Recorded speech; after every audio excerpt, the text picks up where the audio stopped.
Well, all right, on to the question for the EON Bristol board and the EON Vortex India Ink giveaway. Well, hello everyone, welcome back to another video. In this video, I'm going to show a demo of how I do sketch art covers. I was asked by one of the subscribers from Gravity Damage Collectibles if I would be interested in sketching Poison Ivy on the cover of Batman number 50. And of course, I was very happy to do so. It would be a good opportunity for me to show a demo of how I do my sketch art covers and to give you an idea of what my sketch art cover will look like for the giveaway.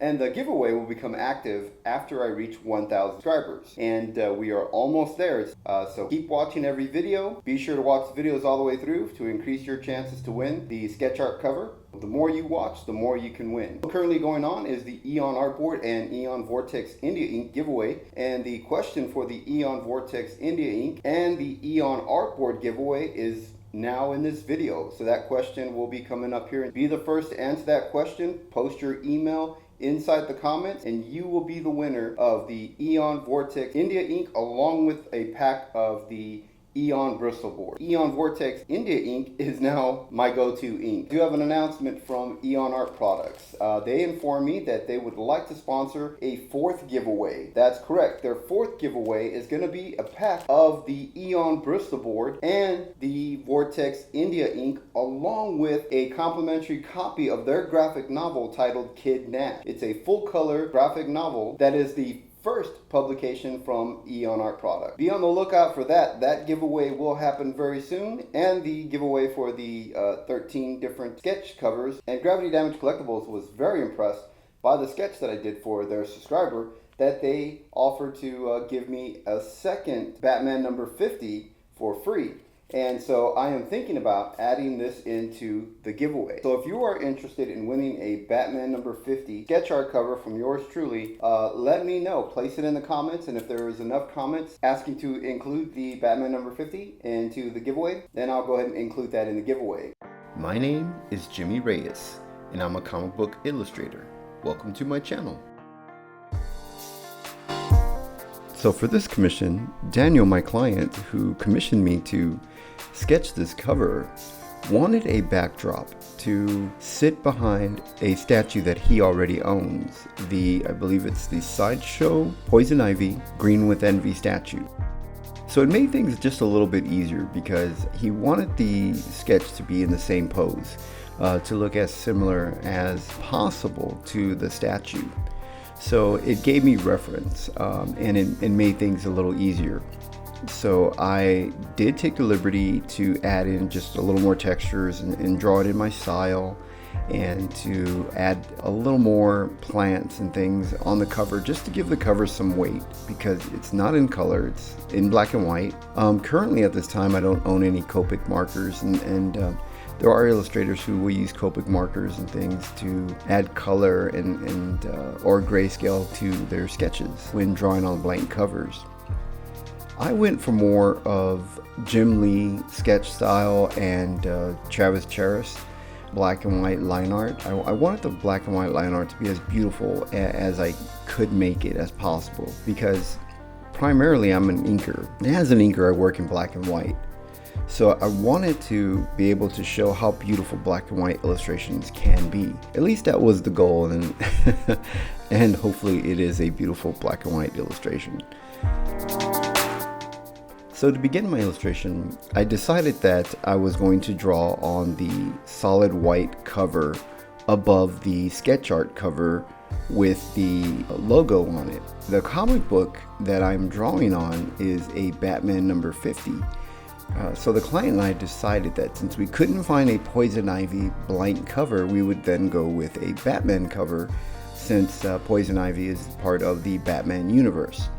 So luckily, the next comic book available is the Batman 50 sketch cover and our blank cover, and it was actually going to be arriving a few days later.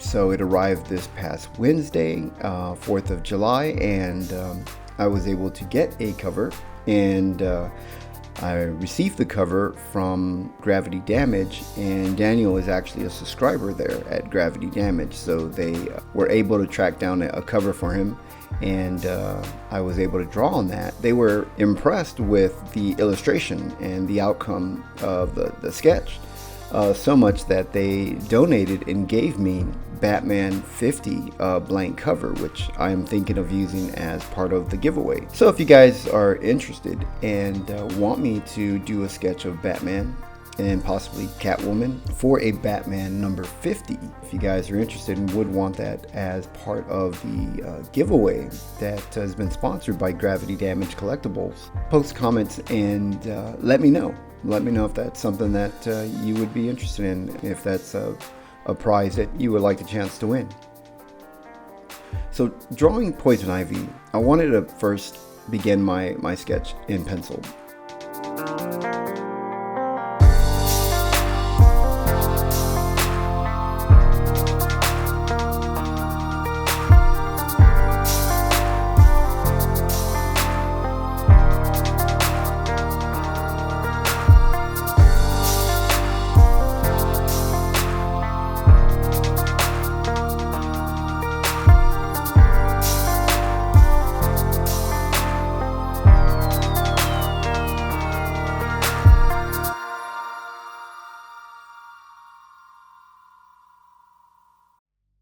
And now I'm about to begin the inks.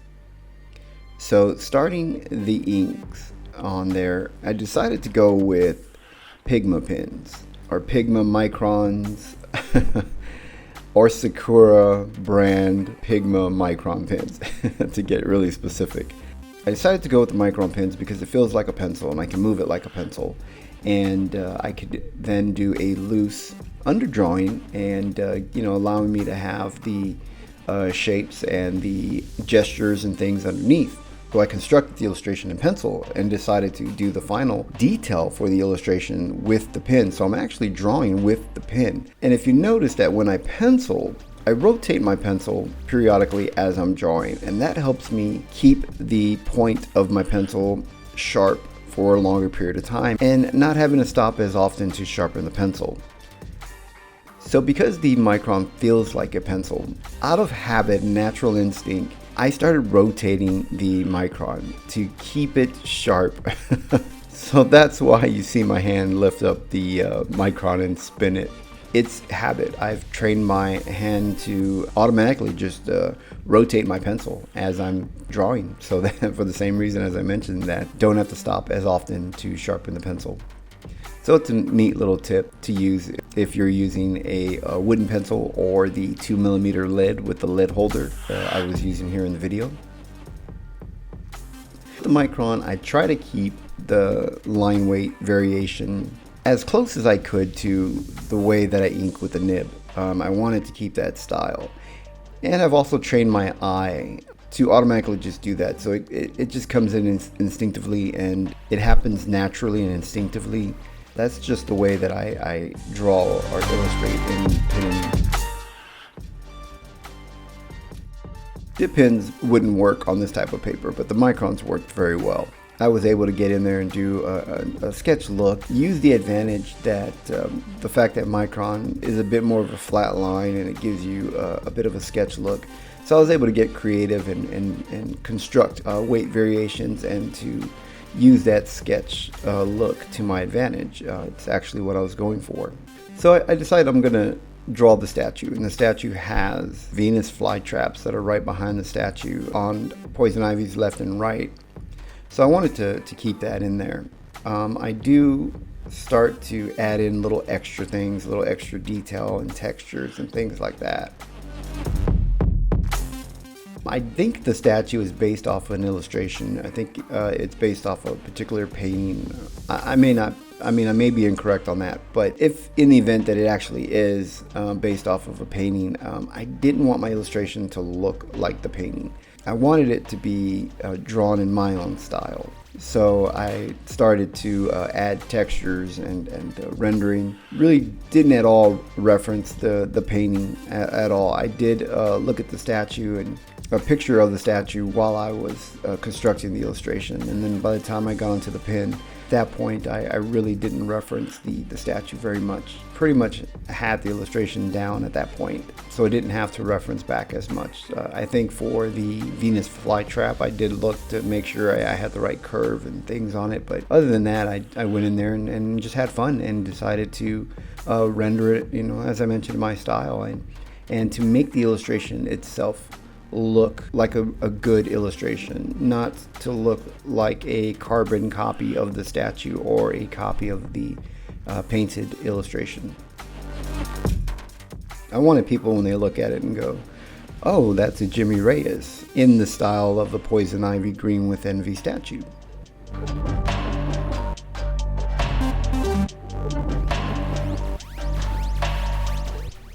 Drawing her lips, I did want to keep her mouth open just a little bit. It helps add some sultry and a little bit of a pouty lip look. With her hair, I wanted to make it curve as much as I could, almost as if it's like an ivy itself. I did want it to bend and twist and things. Saving the hair for near the end of the illustration, because I was thinking about how I wanted to achieve that look and how I wanted to make it bend and curve. So there's some parts here, even though the hair is penciled in, I'm really thinking about what I really want to do with the hair. And little by little, I start constructing the look, and then I find the rhythm, and I'm able to go with that rhythm, keep the flow, and able to achieve the look that I was going for. Pretty happy with it at the end, feeling that I did keep her hair looking a bit like an ivy itself.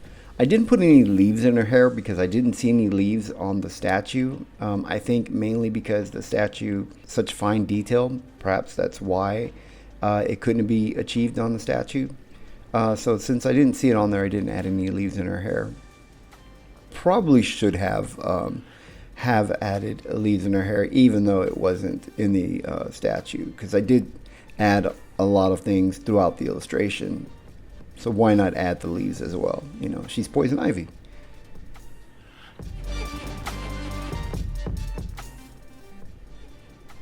And really, I haven't illustrated very much in pen and ink. Even when I sketch little things like this, I pencil a little tighter, and then I go in and almost as if I'm inking over someone else's pencils, although it's my pencil work underneath. Because the majority of the time, I am working over someone else's pencils. Most recently, Dave Finch, inking Dave Finch stuff, and I did get the opportunity to ink a Poison Ivy of his that he had drawn, and going from that to this, it did help out a lot with the type of style and things. And I've always been influenced by Dave Finch. I've always liked his work, even before I started inking him. But now that I'm inking him, I find that I'm influenced even more. So when I'm drawing, that seems to be the image that's in my mind's eye, that particular style. It's just my hand and eye have been trained to follow that style. So why fight it? It's a beautiful art style, and I enjoy drawing in that style as well. And this is actually my second time sketching on a comic book cover. And I find that I'm becoming much more comfortable, able to plan a little more ahead as far as the limit of space that you're able to draw on. But it's a lot of fun. And by the time I'm done with the 13 cover giveaway, I should be an expert at sketching comic book covers.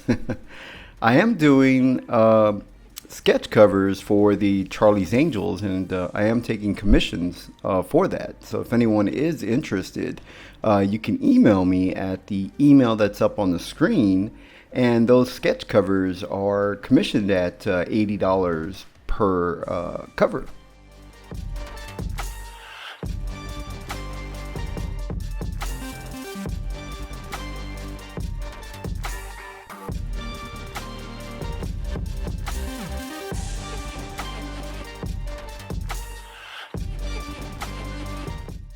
So I wanted to add weight to the background. I didn't want the figure just to be floating in this empty white space. And you see Jim Lee on his Twitch stream and covers and things that he does. He does fill in a lot of the black space. So you've got the negative space behind the figure, and the figures are usually in lighter color and the background's in a darker color, and it helps add weight to the illustration.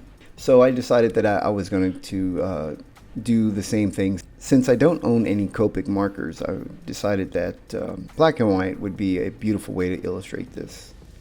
Back in the early 1990s, when I first started collecting comic books, the majority of the independent comic books were published in black and white because color printing was much more expensive back then. I enjoy reading a lot of the black and white comics. Or actually, I should be honest and mention, I enjoyed looking at a lot of the black and white comic book artwork that were found in independents. I did read a few and found that I enjoyed the stories from the independent comics more often than I did the stories that were in the mainstream comics. I think because mainstream comics back then were different. Independents were much more edgier, and they were much more story focused, and in the 90s comic books were really art focused.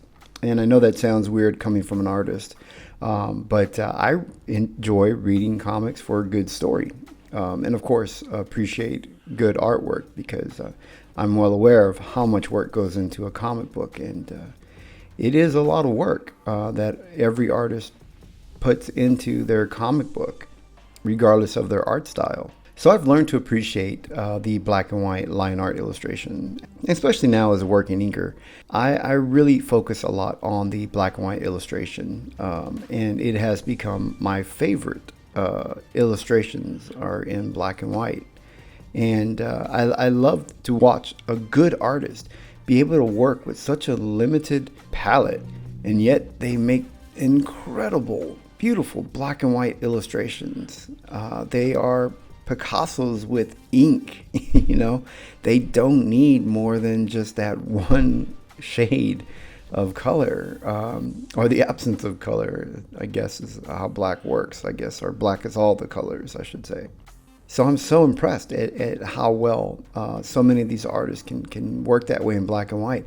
And that's what I'm hoping to achieve. I'm actually trying to achieve that and feel that I'm on the right path. And so I challenge myself to work that way. And that's what I'm going to do with each and every sketch cover that I draw. So I wanted to add weight to the background. I didn't want the figure just to be floating in this empty white space. And you see Jim Lee on his Twitch stream and covers and things that he does fill in a lot of the black space. So you've got the negative space behind the figure, and the figures are usually in lighter color and the background's in a darker color, and it helps add weight to the illustration. Since I don't own any Copic markers, I decided that black and white would be a beautiful way to illustrate this. And then I decided, I really know how to, and I enjoy adding white effects over black. So why not try it on this illustration? I didn't know how this paper would handle the opaque white ink that I'm using. I didn't quite know if I would actually be able to achieve the type of effect that I had in mind. But I figured, I'm going to take a bold step, and I'm going to try it. That's how you learn is to try new things, and think outside the box, and that's where my little slogan or log line's from. It's think outside the box. But since I'm an inker, I always say be different and ink outside the box. Don't ink the same way everyone else is, or just don't be a cookie cutter inker. And the same thing is when you're illustrating as well. Here I am trying to ink outside the box and trying to think different and do something different. So I said, I know how to add the white effect over black, white ink over black ink, and decided that, hey, what would go neat behind her? Why not ivy? Ivy's just going wild and twisting and turning and different little bushes and shrubbery in the background. So that's what I went with. Had a lot of fun with it. Decided that the best way to achieve that look for me would be with the brush. That would be the safest way, because a nib would most likely tear that paper. And after all that work, didn't want to tear the paper. I decided that I grabbed the Winsor Newton Series 7 size 2 brush round. Soft Kolinsky Sable, very flexible, and that is the brush that I use for the opaque white. For black ink, I'm using the Raphael 8404 when I ink. That's my go-to brush. But for the whiteout, I decided to use my older black brush that was my go-to brush. I decided to switch to Raphael, as I mentioned. So I took the Winsor Newton Series 7 and used that for the white. Eventually that will be replaced, and I will have a Raphael 8404 brush to use for white as well. So the vines and the ivy just grow wild. They grow all different kinds of directions, and they curve and they bend, and I wanted to keep that and have fun with that. So I even rotate the comic book. I rotate the page that I'm doing my illustration on to achieve different angles and to be able to bend and curve my line. And I paint all the different little leaves, the ivy leaf that's on there. Paint the vine thick line, then a thinner line next to it. You know, it's got another vine that's growing around it. Just trying to keep that look of the vine, you know, out of control. And I did the right side, and now you've got to balance it out and do the left side because I want it to frame poison ivy. Almost as if, you know, she's calling it up or it's bending towards her, you know, that kind of idea. The basic concept idea is what I had when I decided that I was going to add the ivy in there. So if you're a beginning illustrator, you know, you are creative, but at the same time, you're concentrating on the technique, you're concentrating on learning your tools and things. So it's a bit harder to allow that creativity to flow. But you are creative, and you are doing the same thing, but it's just a matter of once you get comfortable with your tool and you're a bit more comfortable with your craft, then you're able to go in and just have fun with the illustration. You're not having to concentrate so much on the technique or the fundamentals of constructing an illustration. You can go in there and just really just enjoy the illustration, get creative, and along the way just say, oh cool, you know what, I can add vines, and oh, the vines can twist and bend, and they can have leaves sprouting up everywhere, you know. And that's really what I tried to do in this illustration. And here's the final touch here. It's official, guys. It's a Reyes illustration. Well, thank you so much for joining me. Remember, be different, ink outside the box. Well, all right, on to the question for the EON Bristol board and the EON Vortex India ink. And this giveaway is provided by EON Art Products. I'd like to go ahead and say thank you to Brett Thompson of EONprod.com for providing the Bristol board and the India ink. Question for this giveaway, and again, you have to, once you've answered the question, place your answer in the comment section of this video along with your email, and in order to win. And you have to have a residence within the U.S. or you have to have a shipping address that is inside the United States in order to qualify for this giveaway. Question for this giveaway is, in one of my previous videos, my granddaughter appears, and I briefly mentioned her name in that video. What is my granddaughter's first name? Be the first to place that answer in the comment section along with your email, and you win the EON Vortex India ink and the EON pack of Bristol board. Well, all right guys, good hunting, and don't forget to come on back and finish watching the rest of this video.